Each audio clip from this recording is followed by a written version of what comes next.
అన్నం వండుకునేది కూడా కుండలోనే వండుకోవాలి లేదా ఇత్తడి గిన్నెలో వండుకోవాలి.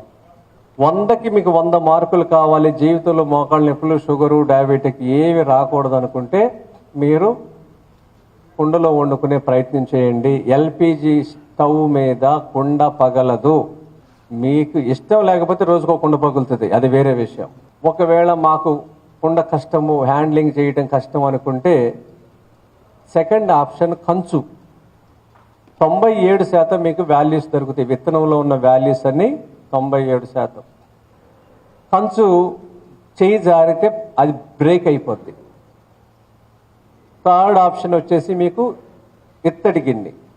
93% మీకు విలువలు ఉంటాయి. ఇత్తడి గిన్నెలో 93%. మనం ఇత్తడి గిన్నెలు సామాన్లు క్లీన్ చేసుకోవడం, కడుక్కోవడం కష్టం అని యాతన అనుకుని 40 ఏళ్ల క్రితం అవన్నీ కూడా స్టీల్ సామానుడికి ఇచ్చేసి సత్తు గిన్నెలు తెచ్చుకున్నాం. ఇది దరిద్రం ఇంట్లోకి వచ్చింది. ఇప్పుడు మన అందరం అల్యూమినియం కుక్కర్లో వండుకుంటున్నాం. దీంట్లో వండుకోవటం వల్ల మీరు ప్రకృతి వ్యవసాయం చేసి గో ఆధారిత వ్యవసాయం పాలేకర్ గారి లాగా ఈ బహురూపి విత్తనం తీసుకుని ఆ తెల్ల గిన్నెలో వండుకుంటే మీకు ముష్టి 3 మార్కులు వస్తాయి. మీకు 3 మార్కులు కావాలా, 100 కావాలా, 93 కావాలా, మీరు డిసైడ్ చేసుకోండి. అల్యూమినియం